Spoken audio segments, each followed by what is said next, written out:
इस कार्यक्रम के पुण्यार्चक हैं गुणायतन परिवार।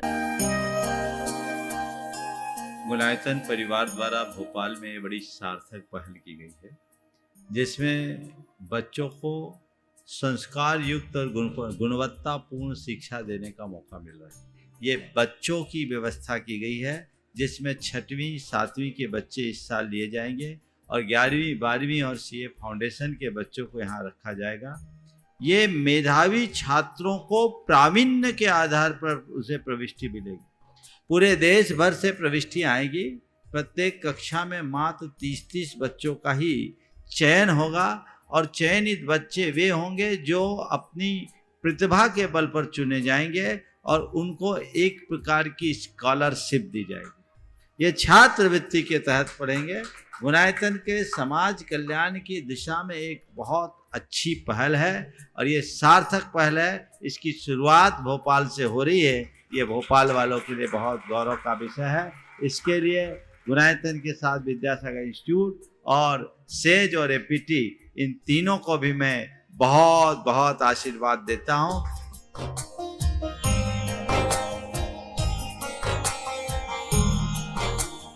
एक आदर्श और व्यवस्थित दिनचर्या का लक्ष्य प्राप्ति में बहुत बड़ा योगदान होता है।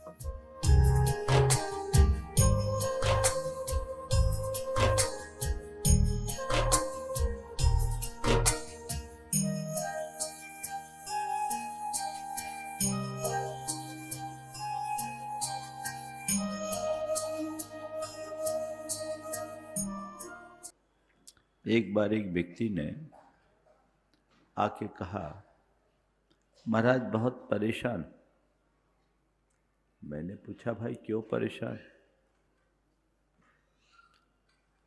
उसने कहा, जो हो गया उसके पीछे परेशान, जो हो रहा है उसके विषय में परेशान, और जो होगा उसके लिए परेशान हूं। और कहा, सबसे ज्यादा तो मैं इसलिए परेशान हूं कि लोग क्या कहेंगे। लगभग हर व्यक्ति के साथ कमोवेश कुछ इसी तरह की स्थिति है। आज आप स्मार्ट सिटी में रह रहे हो, आपके पास स्मार्टफोन है, स्मार्ट वॉच रखते हो, स्मार्ट बन के घूमते भी हो, लेकिन आपका मन स्मार्ट नहीं बन पाया। सवाल मन का है। मन एक बहुत बड़ी शक्ति है, जिसका सही तरीके से नियोजन कर हम मुक्ति को प्राप्त कर सकते हैं। और यही मन यदि गलत दिशा में लग गया तो हमें रसातल में पहुंचा सकता है। हमारे यहाँ एक बड़ी पुरानी उक्ति है, बंधाय विषयासक्तम मुक्ते निर्विषयम मनः, मनः एव मनुष्याणाम कारणम बंध मोक्षयो। विषयासक्त मन बंधन का कारण है और विषयातीत मन मुक्ति का आधार। मन ही मनुष्यों के बंधन और मुक्ति का कारण है। मन से ही बंधन है, मन से ही मुक्ति है। ये बात हमें आज गहराई से समझने की है। आज का विषय है मन का नियंत्रण, तनाव मुक्त जीवन की कुंजी।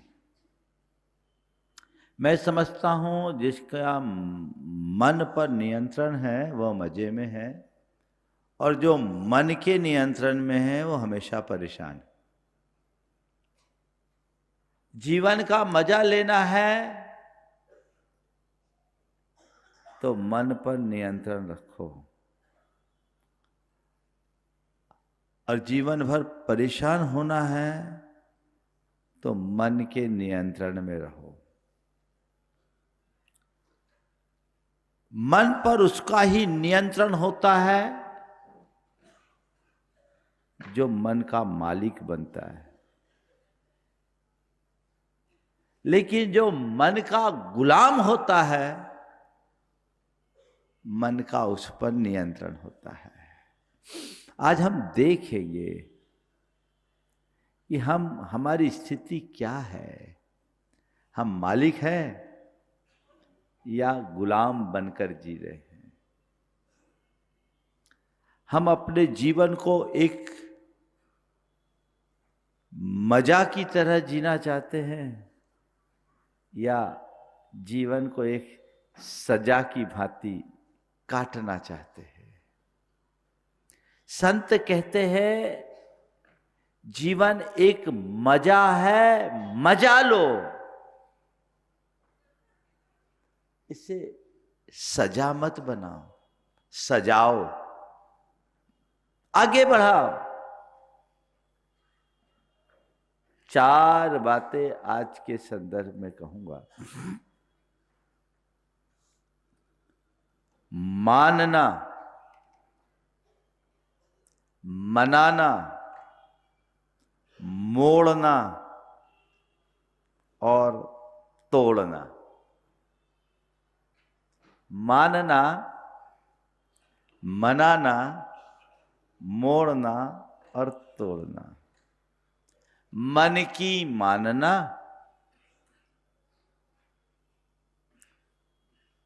मन को मनाना, मन को मोड़ना और मन को तोड़ना।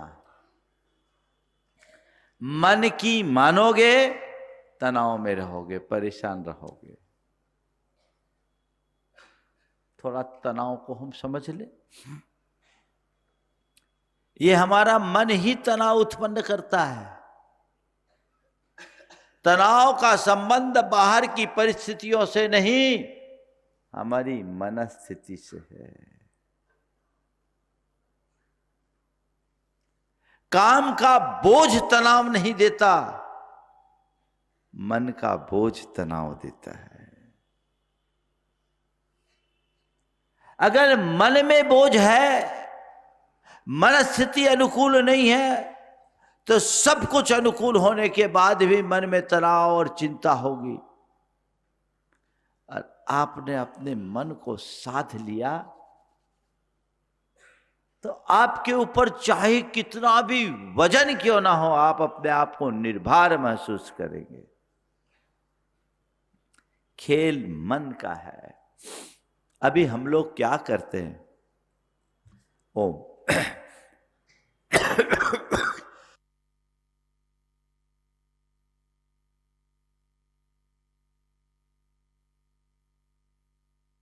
अभी हम लोग क्या करते हैं?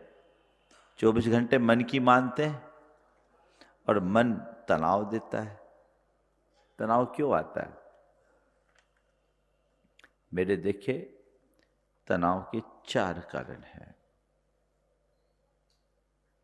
पहली बात, अपेक्षाओं की पूर्ति न होना। दूसरा, एक्सपेक्टेशन।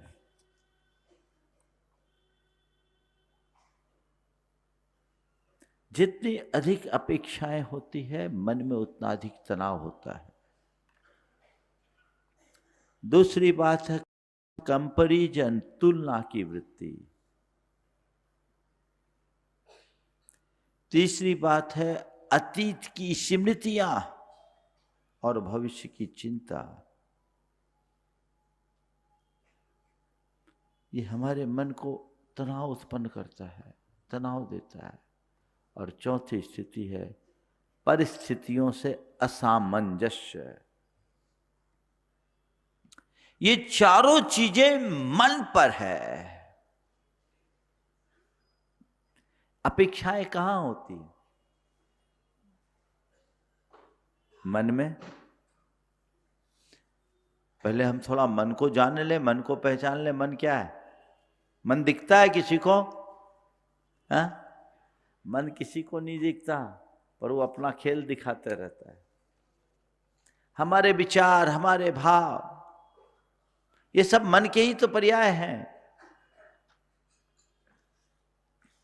अपेक्षा क्या है? एक प्रकार की भावना ही तो है। हमने किसी से कोई अपेक्षा रखी, हमारे मन में उसका प्रेशर आया। अपेक्षा की पूर्ति होने से अल्पकालिक संतुष्टि हो जाती है, लेकिन पूर्ति न होने पर अतिरिक्त दबाव उत्पन्न होता है। मन अपेक्षाएं पालता है। मन हमेशा चाहता है कि मेरे साथ ये हो। कहने को जरूर लोग कहते हैं कि मुझे किसी से कोई अपेक्षा नहीं है ना, मुझे किसी से कोई अपेक्षा नहीं है, लेकिन मन तो ये कहता है सब मेरी बात माने, सब मेरी भावनाओं को कदर करे। आता है कि नहीं आता? मेरी सुने, ये आता है कि नहीं आता? मेरा ध्यान रखे, आता है कि नहीं आता? थोड़ी देर में ही मन बदल जाता है। मन भटकता है, भटकाता है।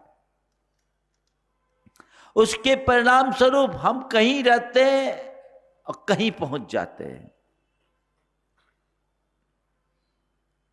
ये अपेक्षा उलझाएगी।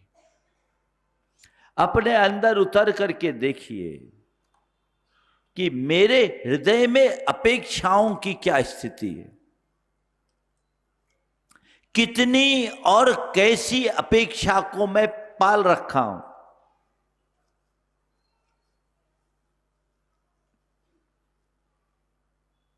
आप अपने घर परिवार में हैं, परिवार जनों से आपकी अपेक्षा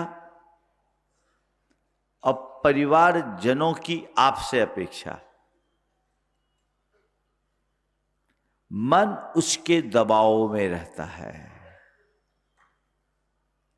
और उसे पूरी तरह पूर्ण करने की कोशिश में लगता है, जिससे एक प्रेशर क्रिएट होता है। अनुभव है? कोई कितना भी समर्थ व्यक्ति क्यों न हो, सबकी अपेक्षाओं में खरा नहीं उतर सकता। और कोई कितना भी प्रभावी क्यों न हो, सब अपेक्षाएं पूरी नहीं हो सकती। मैं यहां आया हूं अपेक्षा मुक्त होकर तो नहीं आया, एक अपेक्षा लेकर आया। और आप लोग भी यहां आए हो अपेक्षा मुक्त होकर नहीं आए, कोई अपेक्षा से भर कर आए ना?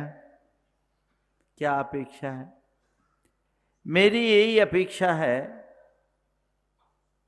कि आज लोग आए हैं, लंबे अंतराल के बाद जबलपुर आना हुआ है।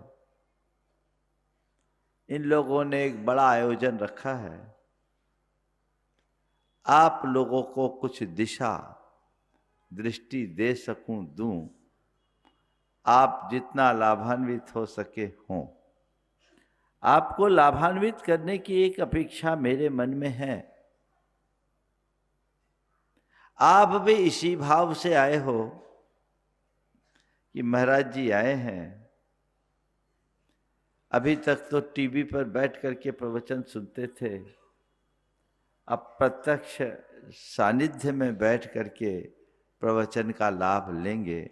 हमें प्रवचन सुनना है, आज महाराज प्रवचन देंगे। इतने में कोई दिक्कत नहीं है, इसमें ना मुझे तनाव है, ना आपको तनाव है, ना मैं परेशान हूं, ना आप परेशान। मैं सहज भाव से प्रवचन दे रहा हूं, आज सहज भाव से प्रवचन सुन रहे। लेकिन तनाव कहां प्रकट होगा? जब मैं ये सोचूं कि मैं जो बोलूं ये माने ही, मैं जो सुनाऊं सब वो सुने ही, जो मैं बोलूं वही सुने, जितना मैं सुनाऊं उतना ही सुने, जो मैं कहूं वही माने, इसके अलावा कुछ ना माने, तो क्या हो जाएगा? हाँ, तनाव होगा ना, परेशान होंगे। आप आए, महाराज जी से प्रवचन सुनने को मिल रहा है, अच्छा है। कदाचित मैं आज यहां प्रवचन न करूं तो क्या होगा? तनाव, परेशान, कमेटी वालों को कोसने लगोगे, अरे महाराज का प्रवचन नहीं होना था, पहले से सूचना देनी थी, हम लोग सब काम छोड़ करके यहां आ गए। इतना तो छोड़ो, मैं मंच पर आके बैठ जाऊं और आयोजक कुछ औपचारिक कार्यों में थोड़ा मंच को व्यस्त कर दे और 5-10 मिनट लेट मेरे पास माइक आए तो क्या हो गया? अरे ये लोग देखते ही नहीं है, टाइम किल कर रहे हैं, इतना कीमती समय है, थोड़ा ख्याल तो रखना चाहिए, सोचते ही नहीं है, पता नहीं अंदर क्या क्या होगा। हाँ, और कभी कभी तो आप लोग अपने संयम की सीमा भी लांघ देते हो। एक उदाहरण है, रोजमर्रा के जीवन में न जाने कितनी ऐसी स्थितियां बनती है। अगर यहां हमारे मन में क्षमता हो तो फिर अपेक्षाओं का कोई आग्रह नहीं। चलो भाई ठीक है, ये सब तो होता है, इतना बड़ा आयोजन है, महाराज जी आए हैं, किसी अतिथि को बुलाया गया है, कोई औपचारिक बातें हैं, कुछ सूचनाएं हैं, इतना तो लगेगा ही। तनाव मुक्त एक ही काम, एक ही क्रिया, अलग अलग भाव। जो अपने मन को साध लेता है वो सदाबहार प्रसन्न रहता है, और जिसके मन का नियंत्रण नहीं होता वो हर पल परेशान होता है। गुरुदेव कुंडलपुर में थे, कुंडलपुर महोत्सव की बात है 2001 की, बड़ा आयोजन था और हमने देखा गुरुदेव मंच पे बैठे, आप लोगों ने भी देखा है, मंच पे बैठने के बाद वो पूरी तरह प्रतिक्रिया मुक्त बैठते हैं। एक दिन आयोजकों के द्वारा काफी समय बर्बाद कर लिया गया, लगभग गुरुदेव के प्रवचन में आने तक 1 घंटा 57 मिनट निकल गए और गुरुदेव बैठे रहे। इस बीच हम लोग थे सब वरिष्ठ मुनिगण, आपस में 2-4 बार चर्चा भी कर लिए कि ये लोग टाइम खराब कर रहे, कम से कम 1.5 लाख जनता है और ये अन्य औपचारिकताओं में समय जा रहा है, ये समय गुरुदेव को मिलना चाहिए ताकि गुरुदेव का प्रवचन लोगों तक अच्छे से पहुंचे। हम लोगों ने आपस में चर्चा भी कर ली। यूं कहूं कि उस बात को लेकर थोड़े हम लोग तनाव में थे। गुरुदेव मस्त बैठे। जब प्रवचन समाप्त हुआ, गुरुदेव अपने कक्ष में आए। मैंने सवाल किया, गुरुदेव गजब है, आप आराम से बैठे रहे, आपके मन में कोई विकल्प नहीं, हम लोग तो 25 प्रतिक्रियाएं कर बैठे इतनी देर में, आप आराम से बैठे रहे। बोले मैं उसे अपनी सामायिक मान रहा था, समता ही सामायिक है।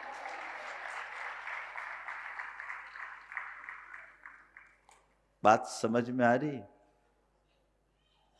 मन को साधना सीखो। मन सध गया तो सब कुछ सध गया। लेकिन मन को साधने का मतलब मन को मानना नहीं, मन को मनाने की कला विकसित करना।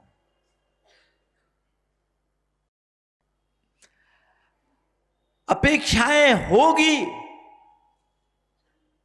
पर उनका कोई आग्रह नहीं होगा।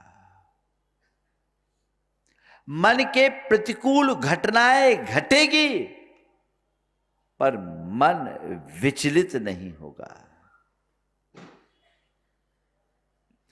सब चीजें मेरे मन के अनुकूल हो ये कतई संभव नहीं है, मेरे लिए ही नहीं किसी के लिए भी। चीजें मेरे मन के अनुकूल हो ये कतई संभव नहीं है, पर मैं अपने मन को चीजों के अनुकूल बनाऊं ये सहज संभव है। क्या करना है? थोड़ा सा मोड बदलना है। चीजें बदल पाए अच्छी बात, चीजें ना बदले तो मन को बदल लो। तनाव का मतलब क्या है? परिस्थिति और मनस्थिति के बीच का असामंजस्य तनाव है। परिस्थितियां कुछ है, मनस्थिति कुछ है, मन कुछ चाह रहा हो कुछ रहा है तो मन में तनाव है। बस इस सामंजस्य को बैठाल दो, तनाव खत्म। कोशिश करो परिस्थिति को बदलने की, बदल सकती तो बदल दो। तुम्हें यहां ठंड लग रही है, कोई बात नहीं। चाहते हो कि धूप में जाओ, बाहर खिली धूप है, उठ के चले जाओ, यहां कोई हानि नहीं है। यहाँ बैठे बैठे परेशान होने से अच्छा है चलो भाई बाहर जाकर के धूप में बैठ जाए। लेकिन बाहर सघन बादल है, धूप की कोई गुंजाइश नहीं है और भीतर बैठे हैं, प्रवचन भी सुनना है, ठंड भी लग रही है, तो क्या करो? महाराज को देख लो, अरे हम तो इतने कपड़े पहने हैं फिर भी हमें ठंड नहीं, महाराज बिना कपड़े के हैं। महाराज बिना कपड़े के रह सकते तो हम क्यों नहीं रह सकते? पल में ठंड दूर हो जाएगी, होगी कि नहीं होगी? ये सूत्र कहां से निकला? परिस्थितियां सेम, सिचुएशन सेम, बदलना क्या है? मन को। किसको बदलना है? माइंड को चेंज करना है। मानसिकता के परिवर्तन से सब चीजें परिवर्तित हो जाती है। अपनी अपेक्षाओं को हमेशा सही दिशा दो। अपेक्षाओं की पूर्ति का प्रयत्न करो लेकिन परेशान मत हो। कदाचित कहीं तुम्हारी अपेक्षा पूरी ना भी हो तो खुद को उपेक्षित महसूस मत करो। किसी की उपेक्षा मत करो और किसी के द्वारा उपेक्षा किए जाने पर खुद को उपेक्षित महसूस मत करो। हम लोग चीजों को पकड़ करके बैठ जाते हैं और मन चीजों को पकड़ता है और पकड़ने के बाद वो हमें पूरी तरह जकड़ देता है। हमें पकड़ना क्यों? इनसे बचे। दूसरी बात, कंपैरिजन, तुलना करते हैं। हमें मेरे पास ये है उसके पास वो है ना? आप जब तुलना करोगे अपने से दूसरों की या दूसरों से अपने की, तो ये कंपैरिजन का जो भाव है वो मन को अशांत करता है। अरे भाई देखो मेरा घर तो ऐसा, उसका घर इससे अच्छा, मेरी गाड़ी ये है उसकी गाड़ी इससे और अच्छी है, मेरी पहचान इतनी उसकी पहचान इससे ज़्यादा है, मेरे पास इतना धन है उसके पास इतना धन है, मेरा इतना यश है उसका उतना यश, मेरे बच्चे ऐसे उसके बच्चे ऐसे, मेरे पति वैसे उनके पति वैसे। ये जो तुलना है, ये तुलना क्या करेगा? तुम्हें परेशान करेगा। जब हम दूसरों से अपना कंपैरिजन करने लगते हैं तो हमें वो नहीं दिखता जो हमारे पास है, सदैव वो दिखने लगता है जो दूसरों के पास है। जो हमारे पास है वो हमें नहीं दिखता, हमें वो दिखता है जो दूसरों के पास है। और ध्यान रखना, जब तक दूसरों की चीजें देखोगे तनाव में रहोगे, अपनी चीजें देखोगे, संतुष्टि में रहोगे। किसको देखना है? अरे मेरे पास जो है क्या वो सफिशिएंट नहीं है? हकीकत में वो पर्याप्त है और औरों से बेहतर है, लेकिन हम दूसरों से अपनी तुलना करके अपने आप को कम तराख रहे हैं और अपने आप को और अधिक बेहतर बनाने की कोशिश में खुद को कमजोर कर रहे हैं। बंद करो ये सब काम। किसी से किसी की क्या तुलना करना? किसी से किसी की क्या तुलना करना? अपना जो है उसको चलने दो। आजकल इस तरह के कंपैरिजन में लोगों को बड़ा तनाव होता है। पति दफ्तर से घर आया, पत्नी ने कहा बहुत हो गया, अब मुझसे बर्दाश्त नहीं होता, अब आप कुछ करो। पति ने कहा क्या हो गया? बोले देखो अपना फ्लैट 5,000 रुपये महीने का है, मेरी सारी सहेलियां 10,000 रुपये महीने की फ्लैट में रहती हैं, मैं जब उनसे मिलती हूं तो नज़र नहीं मिला पाती। अपना फ्लैट 5,000 रुपये महीने का है, मेरी सारी सहेलियां 10,000 रुपये महीने वाली फ्लैट में रहती है, मैं मिलती हूं तो कभी उनसे नज़र नहीं मिला पाती।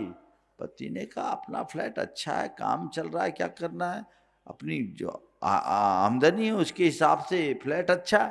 बोले नहीं नहीं, ये फ्लैट में मैं नहीं रह सकती, आप कैसे भी करो अपनी आमदनी बढ़ाओ और हमें अब 10,000 रुपये महीने वाले फ्लैट में जाना है। ठीक, 2 रोज बाद पति आया, दूर से आवाज लगाते हुए कहा अजी सुनती हो? बोले क्या? बोले भगवान ने तुम्हारी सुन ली। अजी सुनती हो? बोले क्या? बोले भगवान ने तुम्हारी सुन ली। बोले क्या हम 10,000 रुपये महीने वाले फ्लैट में जा रहे हैं? बोले नहीं, मकान मालिक ने इसका ही किराया 10,000 कर दिया।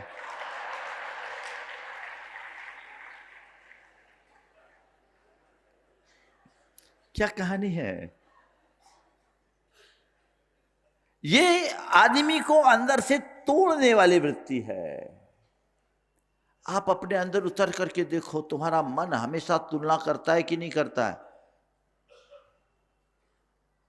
एक दूसरे से एक दूसरे की तुलना, ये तुलना ईर्ष्या और देश को उत्पन्न करते हैं। इसे हमें मोड़ना होगा। मन की मानोगे तो तुलना का भाव आएगा। तीसरा, अतीत की स्मृतियों में और भविष्य की कल्पनाओं में खोना। कुछ भी हो गया, मेरे साथ ये हुआ था, चीजों को पकड़ करके बैठे रहना। 20 बरस पहले कोई घटना घटी, आज भी उसे पकड़े और याद आते ही एकदम तनाव में, और भविष्य कल क्या होगा उसकी चिंता में। संत कहते वर्तमान में जीने का अभ्यास करो। अतीत की स्मृतियों से बाहर आओ, भविष्य की कल्पनाओं में मत उलझो।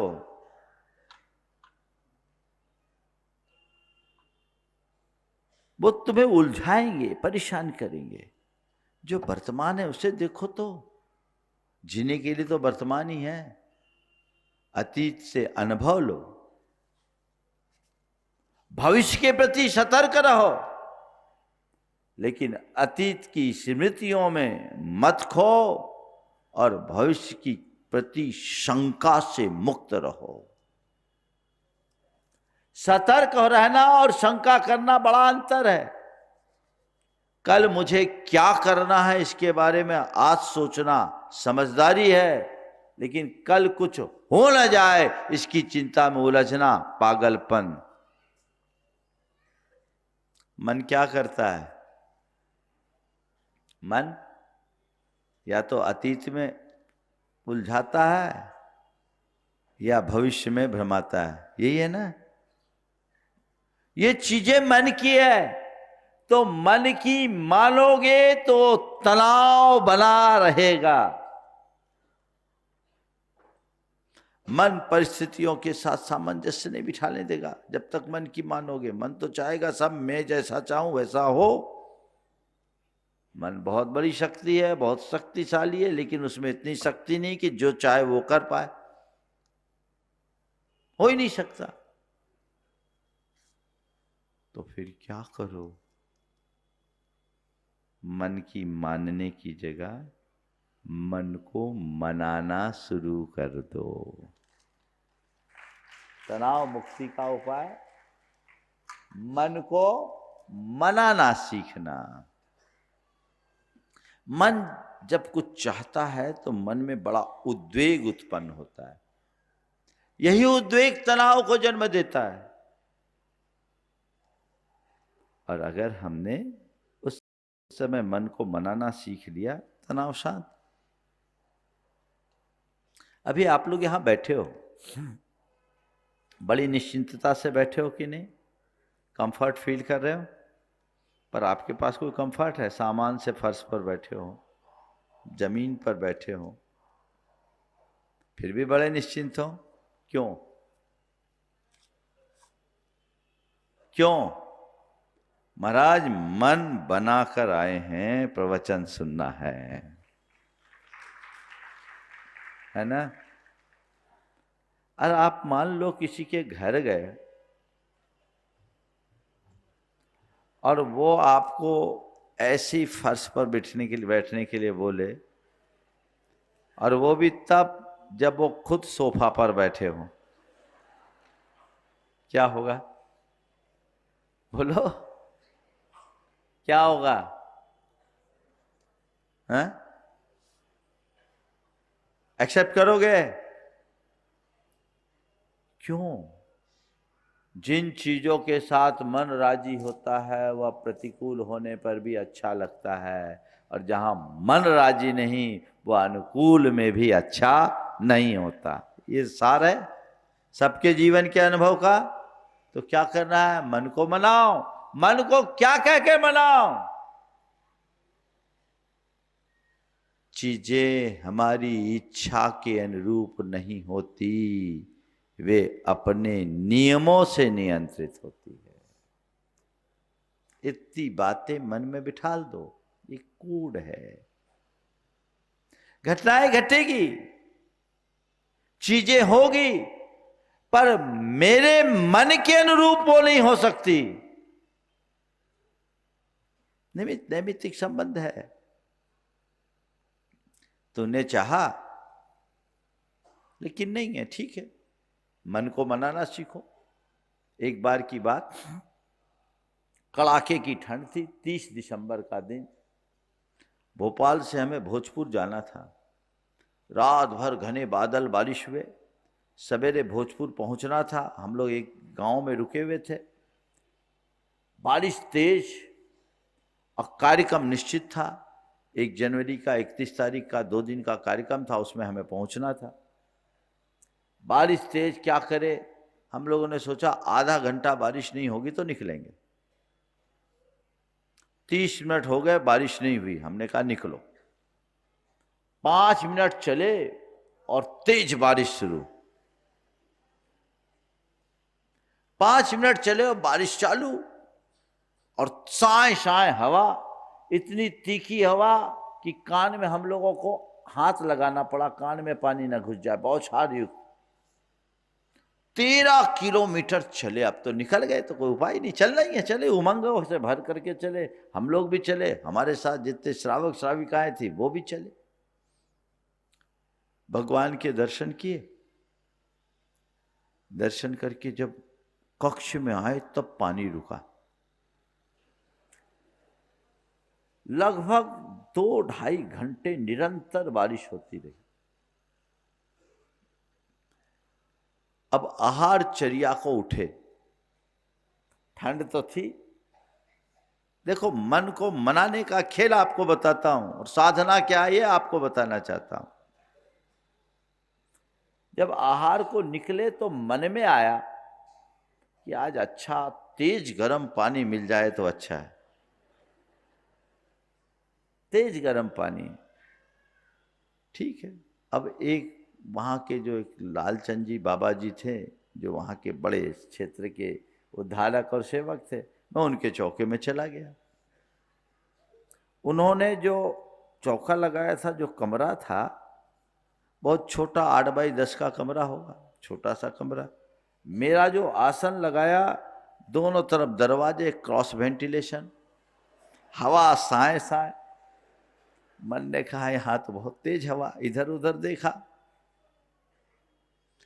कोई शिफ्ट करने की गुंजाइश नहीं, क्योंकि बाकी जगह उनका सामान रखा था, चौका लगा था। हमने कहा भैया ठीक है, बंद करेंगे, डार्क हो जाएगा, अंधेरा हो जाएगा तो कोई उपाय नहीं। चलो आज तपस्या का मौका है, करो तपस्या। अब वो आहार के लिए उनने सारा सामान 8:30 बजे से थाली में सजा के रख रखा था, सब चीज एकदम चिल्ड। जब दिया तो एकदम ठंडा। अब बताओ ऐसी स्थिति तुम्हारे साथ हो तो क्या करोगे? हाँ, क्या करोगे? निश्चित प्रतिक्रिया तो होगी ना, होगी कि नहीं होगी? हाँ, जब आया ठंडा, मैंने तुरंत अपने मन से कहा और गरम की इच्छा रख। अब जो कुछ है शांत भाव से लो और इसे अपनी तपस्या बनाओ। आपको आश्चर्य होगा, मैंने वैसी स्थिति में शरीर कांप रहा है, हवा तो चल रही है, टेम्परेचर बहुत डाउन है, भरपेट आहार जैसा लेता हूं वैसे ही प्रसन्न भाव से लेकर आया, कोई तनाव नहीं।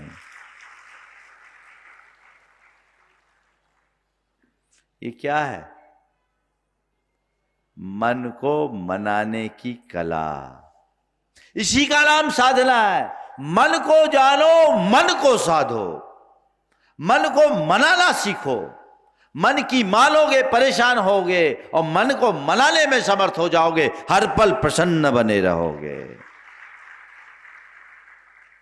इस कार्यक्रम के पुण्यार्जक गुणायतन परिवार। गुणायतन परिवार द्वारा भोपाल में बड़ी सार्थक पहल की गई है, जिसमें बच्चों को संस्कार युक्त और गुणवत्तापूर्ण शिक्षा देने का मौका मिल रहा है। ये बच्चों की व्यवस्था की गई है, जिसमें 6वीं 7वीं के बच्चे इस साल लिए जाएंगे और 11वीं 12वीं और सीए फाउंडेशन के बच्चों को यहाँ रखा जाएगा। ये मेधावी छात्रों को प्रावीण्य के आधार पर उसे प्रविष्टि मिलेगी। पूरे देश भर से प्रविष्टि आएगी। प्रत्येक कक्षा में मात्र 30-30 बच्चों का ही चयन होगा और चयनित बच्चे वे होंगे जो अपनी प्रतिभा के बल पर चुने जाएंगे और उनको एक प्रकार की स्कॉलरशिप दी जाएगी। ये छात्रवृत्ति के तहत पढ़ेंगे। गुणायतन के समाज कल्याण की दिशा में एक बहुत अच्छी पहल है और ये सार्थक पहल है। इसकी शुरुआत भोपाल से हो रही है। ये भोपाल वालों के लिए बहुत गौरव का विषय है। इसके लिए गुणायतन के साथ विद्यासागर इंस्टीट्यूट और सेज और एपीटी, इन तीनों को भी मैं बहुत बहुत आशीर्वाद देता हूँ।